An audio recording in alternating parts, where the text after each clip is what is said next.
Hey, say something so that we can start the episode with. What, start the episode with? You know, we're always looking for something in the beginning to put before the burning boat business. Something like, just do the perfect one. Oh, yeah. Oh, I saw a video of a emperor penguin, but it was an all black one. It didn't have the white stomach, and they said it might be the first penguin filmed that has this feather discoloration. And I thought to myself, would the ladies like that, or is he going to be alone? Learn more on this episode of Burning Boat Business. Very strange that I have a large nose, and I'll tell you why. I guess you're privileged to have a big nose then, because you don't live in harsh conditions. The habanero one? Holy fuck, dude. Woo! Maybe I've been treating this bike as some sort of parkour bike when really it's just I once came face to face with a wild rhinoceros. That was pretty crazy. I got stung by a bee once. Here we are, back in the flower shop, ready to record another podcast episode. Welcome back, everyone. All right. You may have noticed that we are sitting slightly differently than we were used to. Yeah. That's because Phoebe and I are currently having our bathroom renovated. Yeah. And so if you pan the camera just a little bit that way, which maybe we could do later. Yeah. I'll do it right now. There's a big cubicle behind me, which is actually like a big porta potty that's hooked up to our water system, whatever you call that. It is a luxury porta potty system. Yeah. It's nicer than your actual toilet. Well, yeah. The point is that with a pregnant girlfriend, the idea of not being able to go to the bathroom or take a shower for potentially 8 weeks. Yeah. While the bathroom's getting renovated just was a little bit overwhelming. Yeah. So we decided to see what options there were for solutions of temporary bathrooms. It turns out there's a whole company that does these pop-up bathrooms just wherever you want it in the house. So we had it put in the kitchen, which means our podcast spot got moved a little bit. Yeah. I'm very excited about it. About the toilet or the spot moving? No, about the toilet. Oh, okay. It's a nice toilet. I haven't gotten to use it yet because your bathroom is still available. I'm interested. Yeah, I haven't used it either, so let me it's much better. rein in my excitement until I actually try it and see what it's like. Yeah. I mean, you guys had said, I think originally you were going to get a chemical toilet. Yeah, so this that was another option. Yeah, this is one of those better. that you have to like physically empty yourself. Yeah. Like a big bag. Yeah. I was going to laugh carry it down at through you. have to carry your shit around. Yeah. Literally. Yeah. That would have been fun. But not so anymore. Now I guess it just grinds up all the poop and puts it down the drain with everything else. Exactly. Which has got to be sanitary. I mean, I don't know how that stuff works, but there's a lot of tubing and stuff on the floor. It's an interesting sight. Yeah. But very grateful for that option. Yeah. It means we don't have to go and borrow your bathroom and shower every It's pretty much a foolproof. day. I mean, I could live with that thing in my house for years. I might not even build a bathroom in my house. The massive cubicle just standing there. Yeah. I said, why do I need to build a bathroom? Just give me one of those pop-up things. Anyways, this morning we looked through kind of our finances a little bit. It's something we've been doing for the past couple of weeks. Yeah. I don't know how much we want to get into the slight issue we've gotten ourselves into, but basically we're in a position where we weren't paying ourselves exactly the way you're supposed to pay yourself when you are an employee of a company here in Copenhagen. Yeah. So we've had to funnel some money back into our business, and now we're in the process of paying ourselves correctly. Creating a proper everything's paper fine. trail. Everything's fine. Yeah. But it has meant that now we've confessed on tape. We've looked at our finances a little bit more than we probably normally it's also the do. first time we know what to look at. Yeah, that's Before true. it was always like, I think you get taxed this much, and we think this is going to happen, and now it's like, oh, well, this is actually how much is going to get taxed. This is how much, We went to a business course and learned. I can't even remember what we learned. Dude, that guy, I don't think we learned anything. He was the worst. His first thing was like something like, oh, money, blah, blah, blah, but not like the old ex-wife. And everyone's just silent in the room. And he's like, okay, so the next thing, blah, blah, blah. And then he would 10 minutes later be talking about something completely different. oh, and then I had this company, you know, and I never pay taxes on the company. And then I had this other company that went to my fucking wife. And, well, now I have the sports guy, blah, blah, blah. And it's like, dude, we get it. You're divorced. You don't like your wife. I don't know why this needs to come up 8 times in a 1-hour lecture. I left the whole ball and chain. I left feeling like, oh, okay, if this is the guy they put in charge of doing the business course in Denmark for people who are thinking about starting businesses, it must be pretty easy to do. I mean, you must be able to figure it out yourself, kind of, because if this is what you get in terms of training. I left feeling that they were actively trying to make us not start businesses. I felt so much less informed after the meeting that I was like, you know, if I really wanted to start a business and this really was the first resource I went to, I would have been like, yeah, maybe not. Yeah, maybe should go ask someone else. It just seems like a lot of, and I remember we went there because we had very specific questions.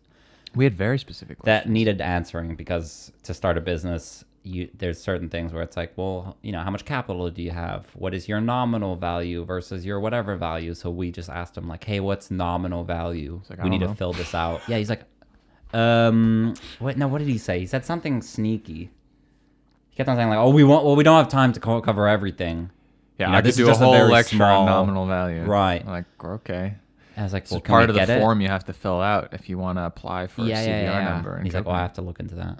It's pretty basic. Yeah. It's very strange. I think it should be more of a, because they essentially make you take the course so that you have access to more resources and that you can call people and you can kind of have a mentor a little bit. I think that kind of helps you through stuff. But I didn't get that feeling at all. No. I felt like he just stressed me out because we met with him afterwards. We had signed up for a one-on-one session. Yeah. And there was some girl just awkwardly standing there right next to us. And he was just like, can I help you? And she's like, oh, I didn't sign up for anything, but I just wanted to, you know, I'm just going to listen. Yeah. Like, okay. Okay. I would have expected him to say, sorry, this is a private meeting. Can you leave? Yeah. And he just didn't. Well, the German in me comes out of like, we signed up for the meeting. It's our turn. We followed the rules. Now we get to talk to, you know? Like, no cutting in line. I definitely left weirdly like, oh, okay, fine. Yeah. We'll figure it out. Well, because he also said shit like, oh, it's not that big of a deal. You'll just, oh, if you do this, literally you know, said things like that. Yeah, and we were like, oh, okay, I guess you can't fuck up too hard because he's making it sound like, oh, you make a mistake and you kind of just fix it, which I guess is what it is. Which is true. But if you never catch the mistake, it'd be a massive problem. Yeah, so we talked to my uncle who started his own company and is still running his own company, and he had a lot of just really solid advice that was just a lot easier to follow. So now we've fixed the issue, or at least we're in the process of fixing it. Yeah. Done the thing we're supposed to do. Yeah. Everything's fine. Yeah. Now we have also legally... I keep saying but. I don't know why. Continue. No, I was just going to say we've legally exposed ourselves now to... We are aware, at least of that. Yeah. So now if we don't fix the issue, they could sue us years later and say, but look at episode number 37. They knew about it. They obviously knew about it. Yeah. But we do know about it. So yeah, we do. Why would we do it wrong? But we still haven't fixed it yet. Well, we have. Yeah. We have fixed it. We have put the money's back in the account. Yeah. So now we just have to create proper pay slips, salary slips. Yeah. So that they know where the money is. Yeah. It's like we've gotten the antidote, but it takes 4 months for the antidote to work. Exactly. Yeah. So that's the part I wanted to get to, is that like the 4 months that we were just kind of calculating the amount of money we're going to be taking out as in paying ourselves and like taxes and mumps, which is the VAT tax in Copenhagen or in Denmark rather, and looking at how much money would we actually have after 4 months. Calculated a very rough figure, but we would still have money after 4 months. But I think we both were like, we definitely is a strong word. It would be really great and a good idea to have one more solid job to be working on for this half year. Like we've got a bunch of clients at the moment that is like taking up our time. And I feel like it goes like every 3 months. It kind of cycles a little bit. Yeah. I think we should add one more. I mean, that's an too. easy thing to say. Should add one more. Yeah. Like we can just go and pluck one. But I think we've been kind of running with this deadline of when the baby's due, which is obviously a good deadline to have. Of like things need to be sorted by then. Yeah. So that we aren't left with having to fix stuff after the baby's due. It makes sense to try and do that beforehand. Yes.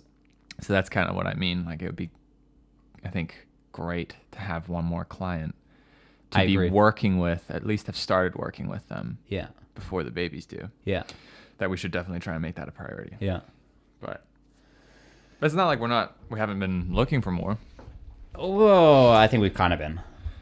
I think Boris and Johan really needs to finish. Yeah, that's true. And that'll open up a massive just gap of time. You know, if we weren't doing Boris and Johan, oh my god, right, we would be like, we're doing nothing. We'd be rich because we'd be doing a bunch of other stuff for money. Yeah. Excuse me. We've been doing the bare minimum to just get by, right? In terms of paid jobs, so but that we haven't turned anything down, and we have been looking for jobs. I would say mainly we just had less time to sort of reach out to people. Yeah, and just very recently we came across all the tools. We've got our reel now. We've got.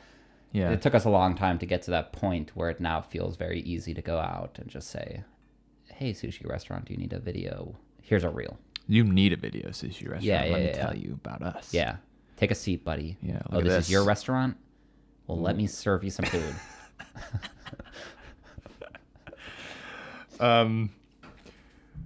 Yeah, I just feel like I don't know where else I'm going with that, but I think it was satisfying. I think it's satisfying to really be able to calculate and say, this is where we should be at after 4 months. It's no longer it feels like, something, It's like if someone asks now, I can point them to a very specific, this is our cost every month, this is our this. And it also it's starting to let me figure out, well, how much money do I need per month to survive? And that's a very interesting thing to calculate, I think. Yeah. Because it's very specific and it's something that you don't always want to look at. I think it's a little bit uncomfortable to look at your own bank account and really pick apart, what am I spending my money on? And where could I save? Right. Especially because coming out of LA, I think I really picked up the habit of assuming, I'd been working for 4 or 5 years or something with a job. So I was always like, oh, money's fine. Mm-hmm.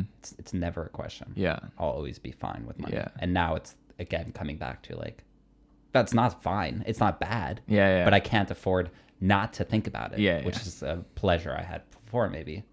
Still think this situation is better. But one more thing to bring back into my life and really budget myself and, which is tough because you want to live life and you need money. And I feel like once you do start looking at it, it's like, you might think, oh, I need this amount of money for food and transport and stuff. And then if you don't have that money, you realize, oh, I can do fine with significantly less than what I thought. Yeah.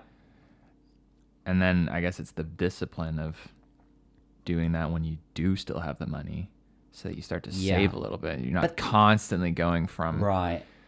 Oh, now we have money again to draining it completely. And now we have money again and draining it completely. And just the last couple of weeks, I feel like I consciously saved, or not say, I didn't save any money, but I had to because things were running low. Yeah. And I was like, oh, there's a lot that we could, I mean, me personally.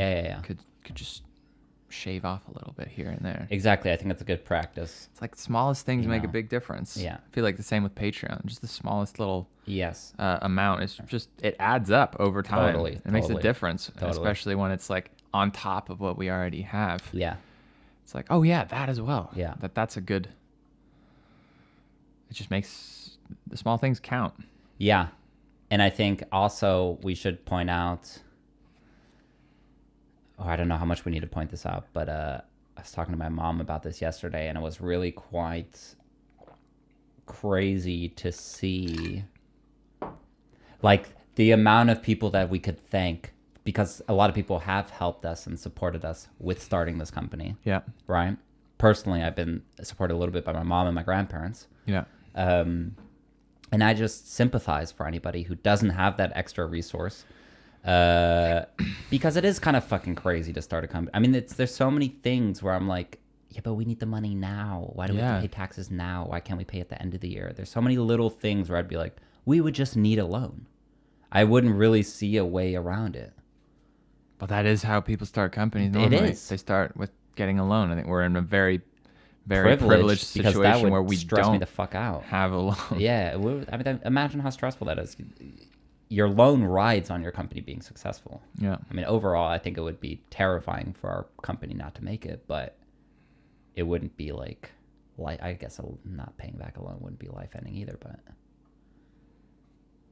I don't know. Somebody comes and bashes your legs. What does happen? I don't know. I asked my mom too. I was like, what is bankruptcy? Like, what is this thing? Can you just say, that's all, whoops. Guess it didn't work out, you know? Yeah. My bad. I'm bankrupt. I know nothing. I don't know anything either. And so, yeah, maybe move on to the next topic.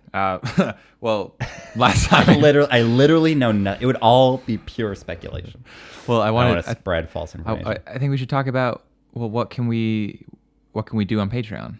Yes. I think we talked a little bit about what we can add to that and how we can maybe, I for one, want to focus it a little bit more. Yes. I want to say we have this Patreon kind of more specifically for this, even though, you know, it is in a general way to support us and what we do. Yeah. I like the idea of it being something that specifically drives something more than everything else. Mm-hmm. And I'm talking about like when I'm writing my script, which is something I'm doing separately from everything else we're doing. Yeah. It's like something like that. And where I could share more of what I'm doing with that script on Patreon. Kind of keep people not just updated, but involved. I don't really know how I would do that just yet. But I want to be more open about the project as a whole and not keep it this like big secret until it's finally done many years later. Yeah. And just give people back a little bit of what they're helping out to support. Just keep them more involved in that sense. Like sharing the log line for my film once I've kind of come up with it and finalized it a little bit. Potentially giving... What is the log line? That should be for this extra content for Patreon. Right, okay. Tune into Patreon to hear what my log line is. Okay. I think yeah, because I went over it yesterday. Okay. I think I got it. Okay. Or at least for like a working log line. We'll get back to it then. Yeah. But then you also had some ideas for what we could do on Patreon. And I'd like to hear. Here. So the thing I wanted to say originally, sorry, we did a little bit on this last week and we decided to cut it because it was one of those things that I thought I had thought about. And then as I started talking, I realized I haven't thought about this at all. At least not enough. And I came in and I was like, we should do this and and nothing else. And I was like, I remember, did I think about this? A lot. So anyways, last week I did think. I sat on my couch and I thought, and here are the things I thought of. I thought we have so much footage at this point. Yeah. I think it would only take a little bit of extra work to really go through and find bloopers and find funny extra clips. Off the top of my head, I'm thinking us dancing in front of the green screen. Yeah. Little things like that. Like we compile them and every week or twice a week, we post something that just, you know, lets people know in the past, whatever. It's also footage that would otherwise never be seen. And it's footage that I find quite funny. I mean, there's a lot of stuff that is like bloopers and whatever. Could just be funny for people to watch that nobody else really has access to. I like that. Huh? I like that. Yeah. So I like that one. It was fun last week posting that clip of us at the cinema because it's like we're never going to show that to anyone else really. Like, I don't know. feel like bragging if I showed it to anybody Maybe else. Like that's the only space I can't think of why. So it's like it has a place. Yeah, my mom loved that video. Cool. You know? And she's like, "Oh, it's great." And I was like, "Yeah, but wasn't it quiet and awkward?" She was like, "No, it's great." Oh, thanks, Mom. So yeah, I just think that's the place for it, I think. for that sort of stuff because it does require a little bit of extra work. But at the same time, it also feeds two birds with one stone. But in the sense that it also forces us to go through our footage and organize a little bit, right? Yeah. So I just slipped a little vegan saying in there. Yeah, I think it forces us to go through our footage and really, because there is just stuff I haven't touched in so long that I'm finding everywhere. Little YouTube clips. And I'm like, why the fuck is this on my laptop? Like YouTube episode 3, a bunch of work, and it's like I must have gone home and worked on it or something. Like what? Just little things like my After Effects projects or whatever, and I'll just look through and I'll be like, oh, there's a funny little clip that didn't make it to the episode. And it's like, why not post that somewhere? Like me doing magic on the beach. Yeah, exactly. And exactly. Like shaking like a little boy. Yeah, show people stuff that would, didn't make the cut at the time. Yeah. Not because it wasn't good enough, just because it didn't fit into the story maybe or something. I like that. I think what I was getting at is to add to that and to maybe try and not necessarily just post stuff to do with what I'm doing with my script, but to kind of just have the whole Patreon page be focused on all that extra content a little bit more. As in, I think we have said that in our little blurb or whatever you call it. Yeah. This is what we do. We have a production company and we're doing kind of stuff on the side. Yeah. And that's where this money is going towards. Yeah. And it's to support those things. That is essentially what other people are consuming from us. I mean, exactly. The people who watch our stuff aren't the ones who are going and watching like a video we made for a company. Right. And finding a bunch of joy from watching that. That's our, that's where we make money. Yeah. It's not necessarily the stuff. So yeah, it fits in with that. Well, I think so. Then I was talking to you today about merchandise. Yeah. And I think that's a very interesting, not only a perk for our patrons, because I think we could give them discounted. Yeah, discounted, or essentially like we don't make a profit on their, if they buy a sweatshirt, we try to get the cost down to a certain point. Discount. Yeah, discounted. Is that what you call it? Yeah. I think that would be interesting, and I was very interested in, we can talk about this.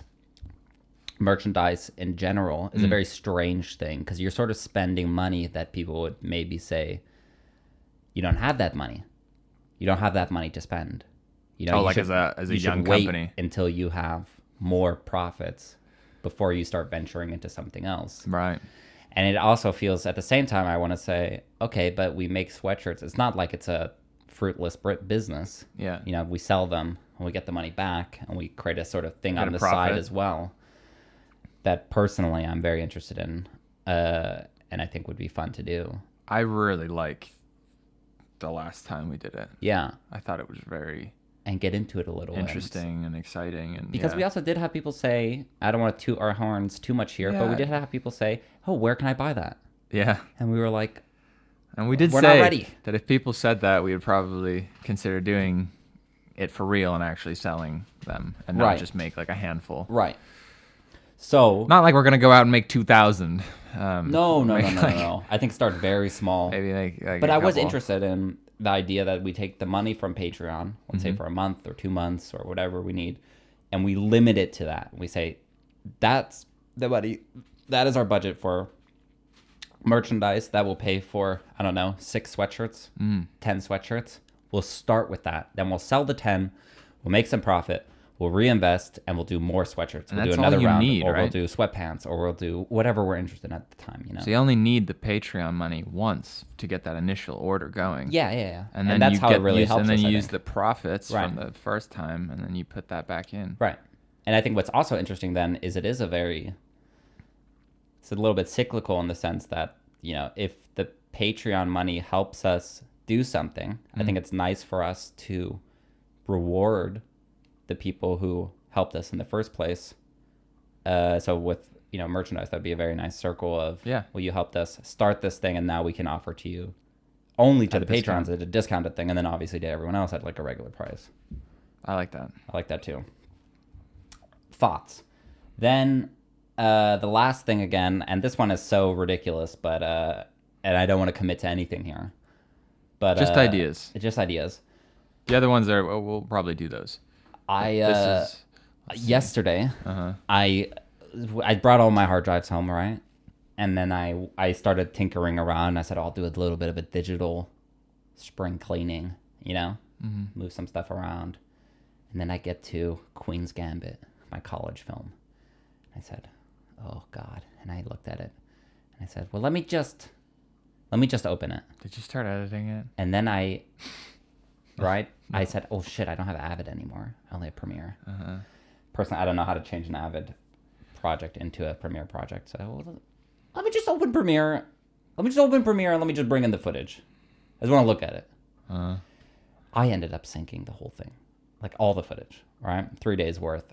Went through, synced it, and sat there at the end of the day. We're only in the middle of editing a feature-length film. Then, okay. So I sat there. Yeah, that's what I was thinking. I was like, really, this is how you're going to spend your free time?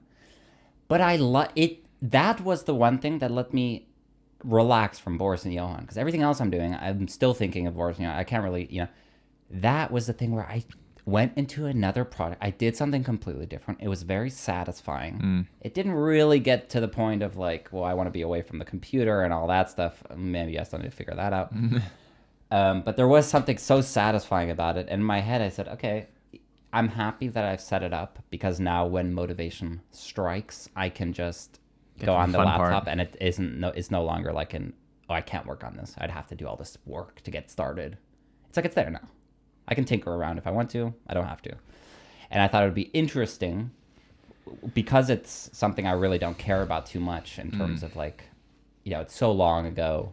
I don't think it would hurt my ego if somebody said, oh, I hated it, or that's so bad, or oh, God. I thought it might be interesting just to, the same way you with your script would be posting updates, just interesting. What do you guys think of this? Oh, what do you think? Oh, edited a little intro here. Maybe nobody cares. Maybe one person watches through the whole thing and finds something interesting about it. I don't know, but as a personal project, I think that is something I am interested in.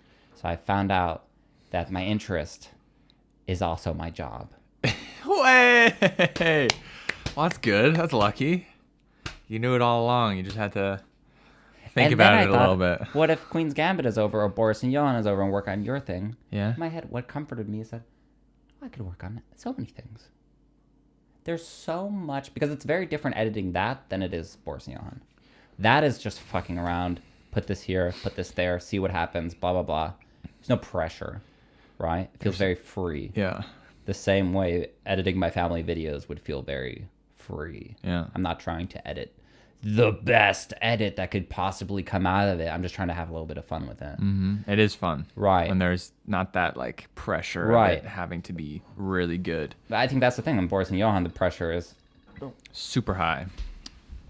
So if you want to post updates, I don't want to commit to anything. I'm just saying that's what I'm doing.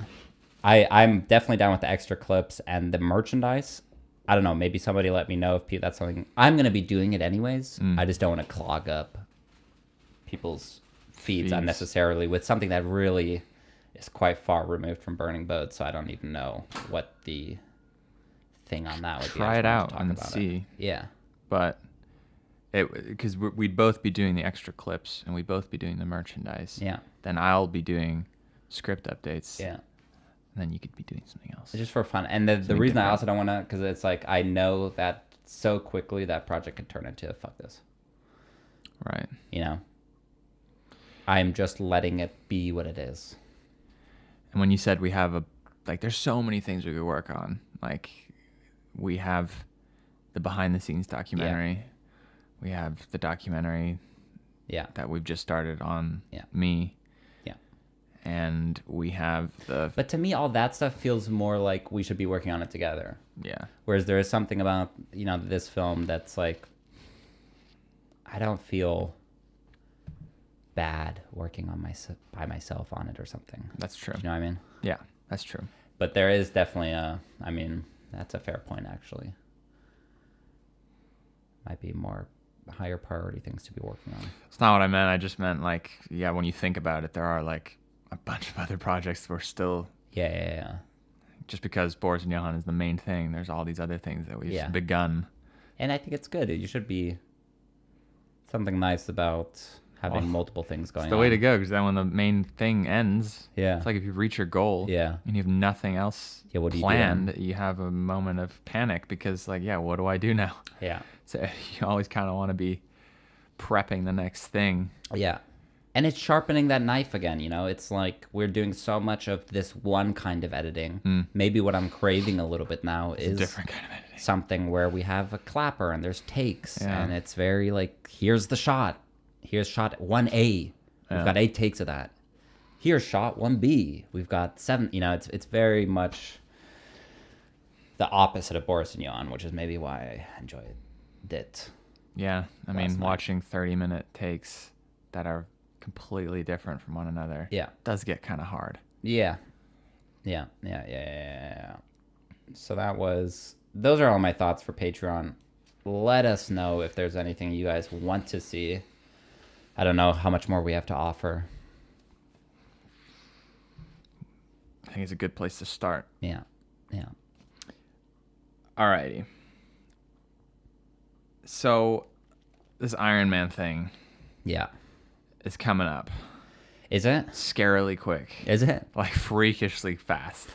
I swear it was like the other day. Wait, they were like, in a year. Yeah.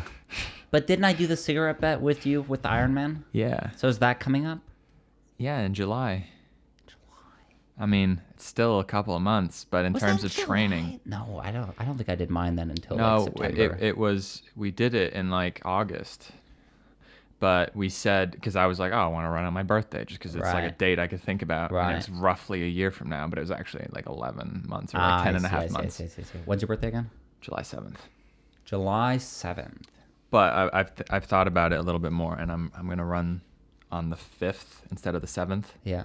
Because that's a weekday. Yeah, you said that. And I feel like because of the swimming portion, which is going to be taking place on the beach, I think there'll be less people. Yeah. Well, for those of you guys who don't know, Mads made a bet that he would run a triathlon. An Ironman. Sorry. See, a triathlon can be like 100-meter sprint. Yeah, I just fucked it up. Sorry. Like jumping into a pool and then like biking around the park. That's what I do every day, though. That's a triathlon. You're saying I could tell people I do a triathlon every day? When do you swim? When's the last time you went swimming? Yeah, the swimming. When's the last time you ran? I thought showering. I run a lot. Where do you run? I'm a quick... You run after Arlo inside. I do stuff like that. I run to the bathroom.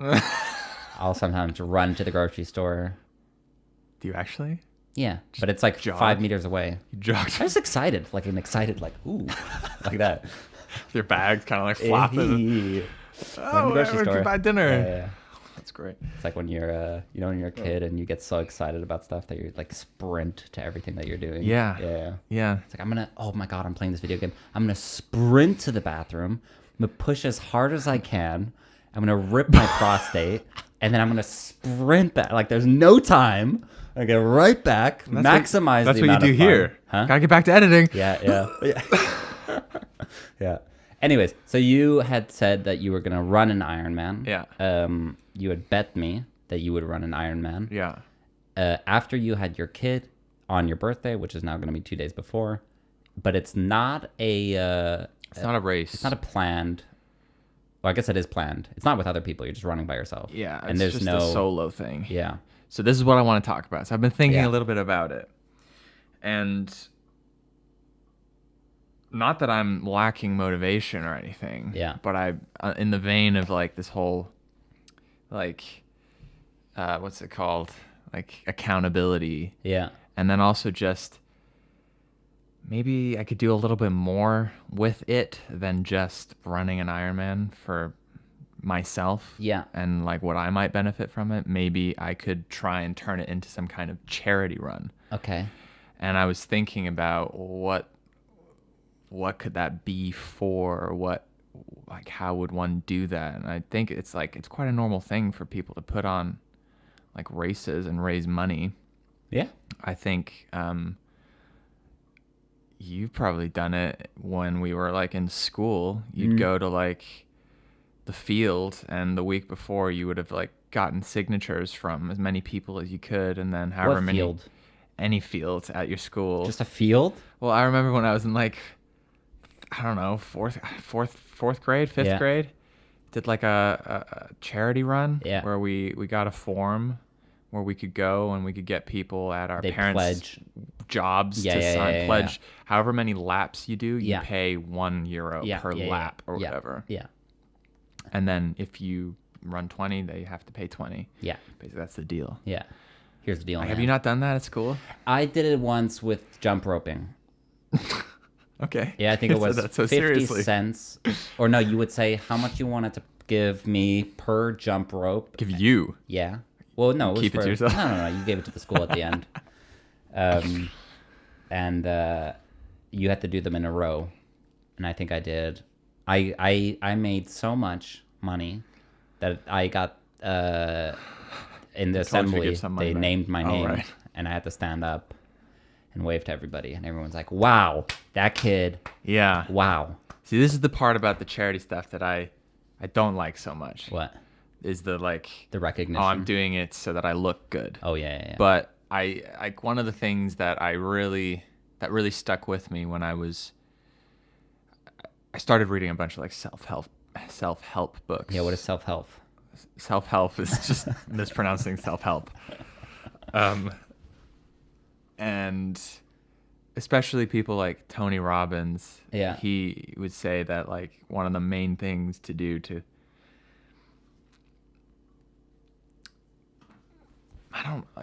not get better, but to just be better would be one, to get your own life in order, and then also to contribute to other people getting better. Yeah. Helping in whatever way you can. And contribution is like a big part That's nice. of a good life, and I thought that rang true. And at the time, I decided to then donate a percentage of the crowdfunding money we raised to a charity supporting mental health.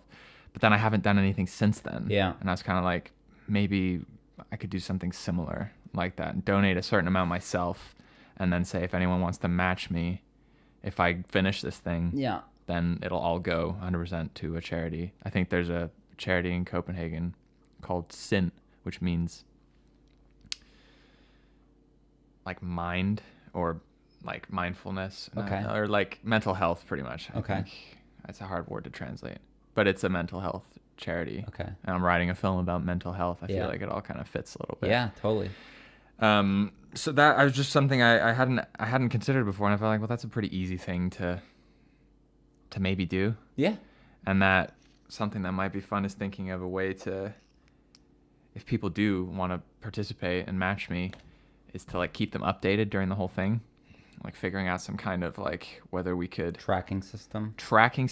live streaming, 360 camera. Oh my God. Oh, maybe not that, but something. Put on your VR goggles Yeah. now. Experience the race through my eyes. But I don't It'll have just VR be goggles.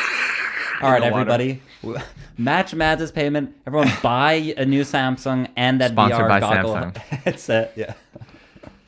No, but something like some updates, or maybe even I don't know how live streaming works, but apparently it's pretty easy. I But think it you could just be do it pretty from your fun phone now. to see what we could do, and it would just give me an extra little like accountability to have I to think do that's it as a well, great and idea. it's for a good cause.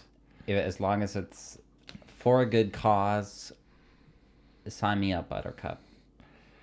I think that's a noble thing to do. Because then it's also just a little bit more than just it is. I feel like something that it's like if you don't. Okay, let me start over. Mm-hmm. I find myself often justifying not giving money to charity or helping out Yeah. wherever I can because of either I just don't have a lot of money Yeah. or I don't have a lot of time. Yeah. But like once I have money and once I have time, I want to do those things. Yeah. And it's, I feel like if you aren't able to do like give a euro now, Yeah. what makes you think you're going to give like 1,000 euros when you're rich? Yeah. I feel like you can always give a little bit of what you have and just make that something you do regardless of where you are. Yeah. You always have a little bit extra, or Yeah. like just thinking like that a little bit. And so I just felt like that makes me feel a little bit better about spending so much time training for this thing. I see. Maybe that's where it's actually coming from. I see.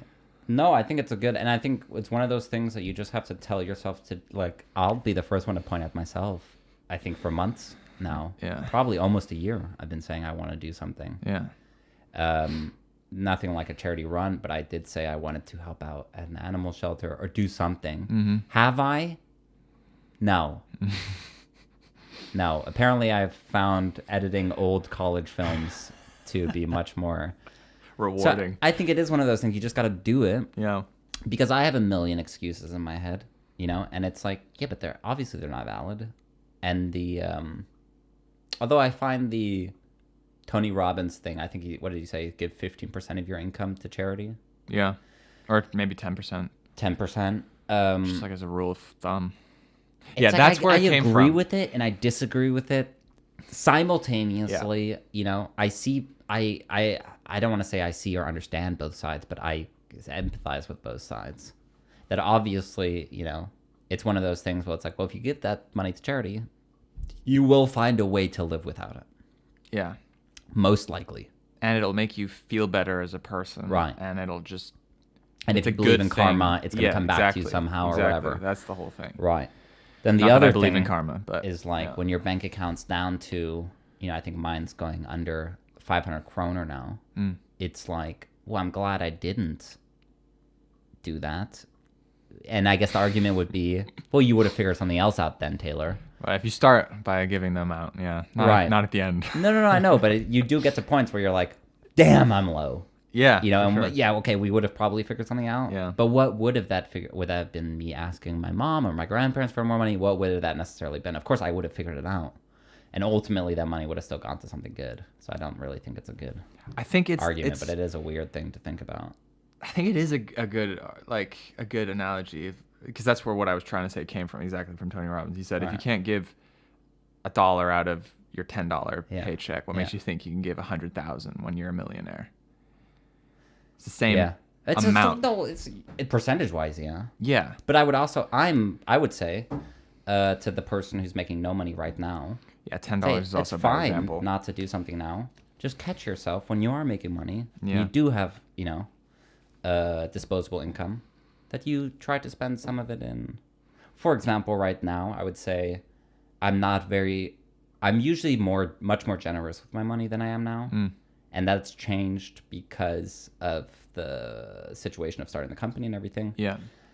And you could say, well, Taylor, you should just continue to be generous and it will all come back to you. Mm. But I'm a little bit more like, I feel it. So I say, no, I'm going to be a little bit more close to the vest now. Yeah. And then once the company is more successful, I'll start going back into my old ways of like, not really giving That's good. too much of a shit about like, oh, I'll just buy you a coffee. We don't need to split pennies about things. Yeah. No, there's obviously a difference. Whereas now I'm like, but I feel like it is easy to start justifying and then to never actually go back on it. Totally. And that's what I'm saying a little bit. And I think it would also be interesting to like, well, yeah, how would you figure it out? Maybe there is a way that you would. I mean, I think that keeps proving itself again and again, that if you have to do something, as in you've spent the money already, you find a way. Yes. And that, okay, if that way happens to be, okay, then you just ask other people for money, then maybe, okay, I can't do it right now, I need to wait. Would maybe be the responsible thing to do. Yeah. Or maybe not. Or maybe that is just the justification and it is maybe if you give the money to charity rather than ending up here, it would have been more like, oh, I would not have bought that Red Bull, you know. That's what I was getting at. Yeah. To see what give the money to charity first. I'm not saying you should do this. I'm just saying it's hypothetical. Give the money first. See where you're able to save it. If you're able to save it, you can do it. Right. Don't always assume that you can't and then wait until you can. Right. Because then you might forget to go back and do it. Right. So yeah, that's just a new update that I'm kind of excited about. Cool. Hi, Phoebe. Hello. I've completely forgotten what and we're back, ladies and gentlemen. Oh, charity. We're done with that. Okay. Done with the charity. Done with that? On. Okay. Oh, yeah. So the whole Iron Man thing reminded me of the fact that was kind of the first thing that I wanted to do as part of I liked the idea of having a kid and then straight away running an Ironman. Yeah. To kind of just set myself up for that to continue. Mm-hmm. That I'd be training for it before the baby's here. Yeah. And then have 2 months to see what it's like to train and also have a baby. Yeah. And then run an Ironman. Learn. I don't really know what else the point is of it, but I felt like, yeah, that's why the whole thing kind of started in the first place. Well, I wanted to run it before anyways, but I felt like that was a good, like, that's also why it's a good time. Yeah. But then that, like, mountain climbing is the other side of that. Right. So, like, we should start thinking about, or I should start thinking about, what to do this summer. Mm-hmm. So I feel like that's the next season. And I don't want to wait until next year. Yeah. Well, that's the main season, I guess. Summer, do you mean like September, sort of? Or summer more? I mean, like summer, June, July. start May, June, July, August, September. That's the season. Right. But yeah, I mean like September. Right. Because it's like, again, it's like, okay, I've just had a baby. Yeah. Why would I be going to climb mountains right then? Right. But I want to be doing that later on as well. Yeah. I want to see if there's a way to make it work. Not just be like, all right, I'm off. Okay, bye. See ya. That's the real plan. You're running the marathon Ironman just to train yourself to run away from your family as far as possible in one go. Yeah. If you ever need to. Can swim across this channel. Swim to Sweden. Start a new life. Bike. Yeah. And then run north. Yeah, it's an interesting dilemma that I try to relate to, but it's obviously a little more difficult for me. I guess I'm a little simplistic in the whole approach of like I want to do it at some time. Well, what's the justification for not doing it now? And obviously there's plenty of justifications, but I feel like it's worth seeing if it's a possibility and exploring it a little bit rather than just like accepting that that's not going to happen. Yeah. Which it might. I mean, that might be the right decision. Yeah. I want to go on some kind of climbing trip this summer. I haven't thought any more about it. Interesting. Well, I can talk a little bit. I've been split between these mountains, the triple mountains. Yeah. The Eiger, the Jungfrau, and the Munch. Pimpedella, Munch. And a thru hike, which would essentially be some sort of 4 to whatever week hike, nonstop. That would probably involve rock climbing. On the way. Yeah. And I don't know where I sit. I don't know where I think I am trying to figure out some priorities of just like, what do I like? Yeah. And a balance of, what, obviously I like doing things with you as well, just as much. So it's kind of putting that into the equation and then also trying to calculate, this whole thing with the mountains. I think I'm really trying to get to some sort of, I don't know, I'm a little bit not so sure about the mountains. Yeah. Because here's the reason. It's because I've thought about it and I said, what if I died on one of those mountains, right? Mm-hmm. Worst case scenario. Mm-hmm. Would I be upset, right? In hindsight. Obviously, I could never be upset. I wouldn't exist. But sort of like playing this thought experiment in my head, which I feel like I do a little bit with everything to judge risk a little bit, I said, well, what if a rope snaps when you're rock climbing, and you died? I would say you'd be happy. I wouldn't be upset. You'd be happier there. Yeah. Well, I would have said, well, that's a freak. It's an accident. It happens. I don't really have control over it. What can you do? The mountains gives me this feeling of like, if that happened, I have a little bit this feeling of, I didn't really want to do it to begin with. It is something that I would ultimately do for you. And not to say like, oh, I'm doing this gift for you. Obviously, I would enjoy it as well. Yeah. But the motivation would stem from something else. So I would almost feel like, fuck. No, that's fair. I fucked myself to please someone else. because it was more comfortable just to go along with the plan. And I still don't know really where I stand on the whole thing. I know we kind of, I guess we did climb a mountain over Christmas. And I have friends that are into mountaineering. So everything is telling me from the outside, like, be into it. You could be part of the group. It's going to be so much fun. Yeah. You'll be with everyone's interested in this thing, and there's all this beneficial stuff will come out of it. But I sort of end up in this weird, not sure if I like it or don't like it. Yeah. Or not even, I think I'm sure that I don't like it. I do like it, but not sure if I like it more than all the other things I'd rather be doing, maybe, Right. Yeah, because you don't have the luxury of having endless seasons and endless time to just be doing everything all at once. No, you don't. To pick one of the two. And it's sort of like, what are you searching for? What are you, and I think we had talked about it briefly, and this is obviously generalizing on my part because I haven't done very much about any of this.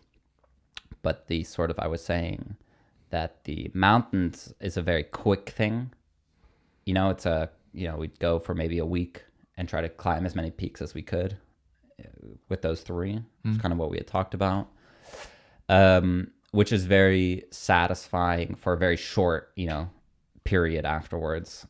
And I think sometimes what I'm looking for is this really like with the Boris and Johan, what I really enjoyed was fully diving into something for months and this never ending sort of thing that becomes your reality and becomes your whole life. And then you come out of it and you come back to reality and you're like, oh, what? You're like Leonardo DiCaprio on Inception going like, what is this? Everything is this feels real? A little like, what? And I think I enjoy that. And I think I would get that out of, for example, going on a hike for 30 days, where that, day 8 is sort of in my head. I'm like, it's the most beautiful, like there's no end in sight. You've gotten your routine down. It's this, you're fully involved in it. There's this, struggle that obviously comes along with it as well. There's a lot of problem solving, but everything also feels very, I don't know, serene in a sense. Not like, it's kind of like it's permanent. Yeah. You have to learn to love it. Yeah. You can't just endure it. Like the film. Like there's one day where I'm going to get the satisfaction of saying it's done. Yeah. If that's the only thing I'm looking for in the course of like 2 years, 3 years of working on something, obviously that's the wrong motivation, right? What I really enjoy is the process itself of getting there. Yeah. And that's a great cherry on top at the end. Yeah. Right? Yeah. But I think maybe that would make sense to me, at least, is that I'm craving these sort of bigger, longer, maybe less intense, but intense spread out. Yeah. Maybe less risky, but risk spread out again. Yeah. So I think I'm 100% almost the same. Yeah. The only difference being I do enjoy the intensity, but I feel like what is attractive about all that stuff, mountaineering and hiking. Yeah, they definitely are very close to each other. It's kind of like you got rock climbing, which is like a spurt. Yeah. Of boom, I'm up. Yeah. Then you've got mountaineering of like 1 or 2 day climbs, and then you could either climb it in 1 or 2 days. Yeah. And then you've got like expedition climbing on mountains, which can take months. Like climbing Everest is something that takes ages. Yeah. Because of the acclimatizing that you need to do, and all of the practice climbs you need to do, and the multiple base setting, which I feel like would, Everest aside, with all the tourism that's happening there, gives the same. It's like there's no end in sight. This is like this never ending. Yeah. Kind of. I mean, at least while you're in it, it feels like it's never gonna end. I have to live this fully. Right.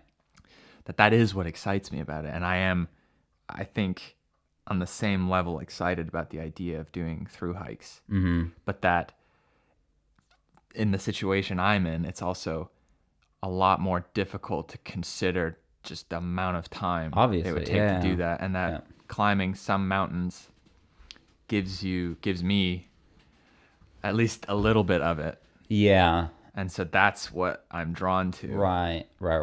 Because like when I think about like what would get me the most excited, like if I could only pick one thing, Yeah.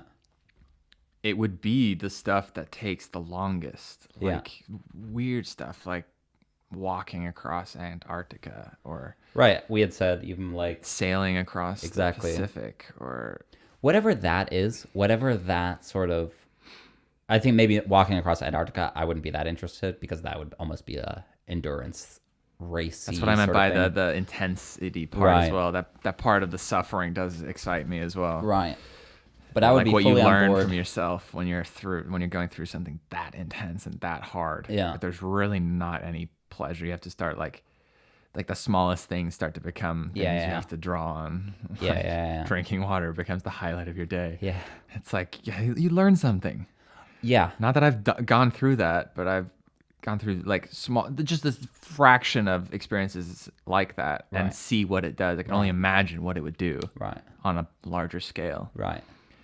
So it's like it's this middle step, or at least this middle ground where you can dabble in it and kind of get a little bit of it.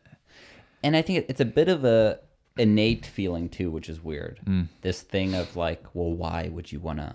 Yeah. As soon as you start to explain it, you kind of sound a little bit stupid, or it's just like it feels like, I don't know, you're just saying words. Like there is something that's very hard. Obviously, there's no answer. Like, what's more fun? What's better? What's Yeah. But I think everyone has in their own thing. Like, oh no, that doesn't interest me at all. Yeah. Oh, that interests me a little. And I find that interesting to try to explore, like why, or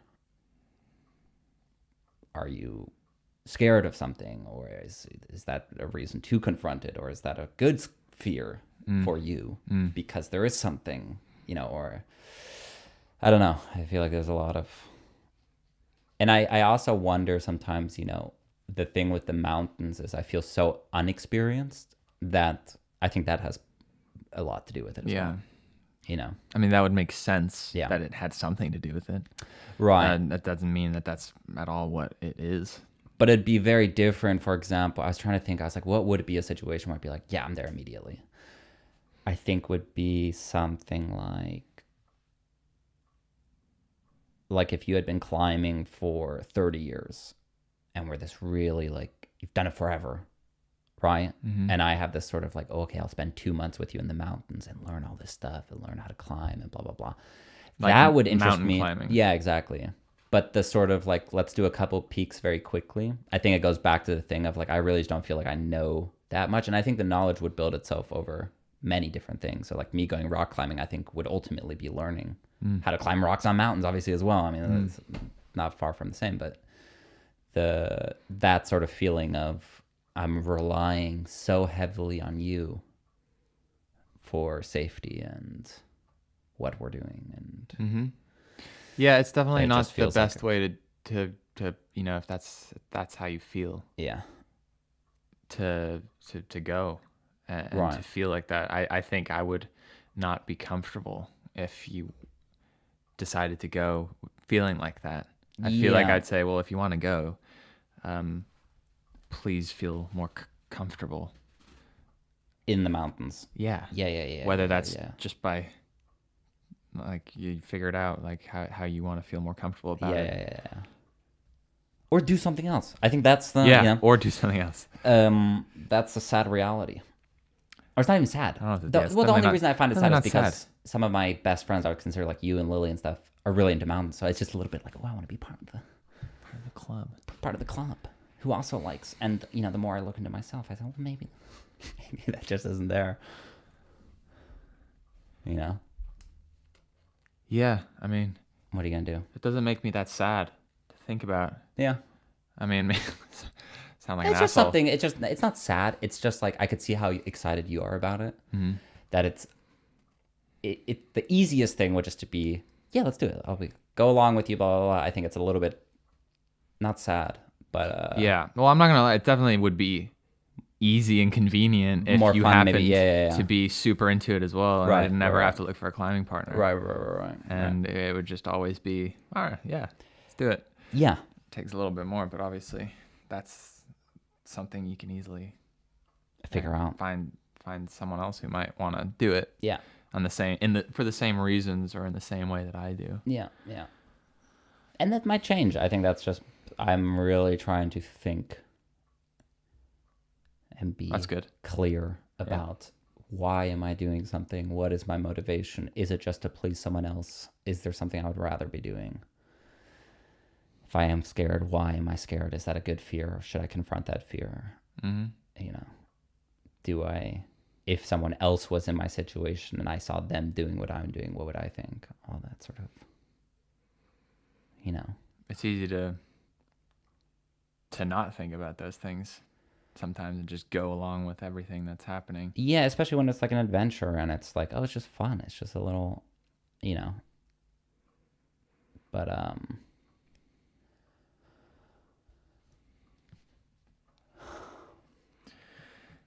the last thing I wanted to talk about, which there's no time to talk about it because we were going to talk about this for the whole time, I thought. Yeah. This last point. Yeah. So I'm going to save that for next week. Okay.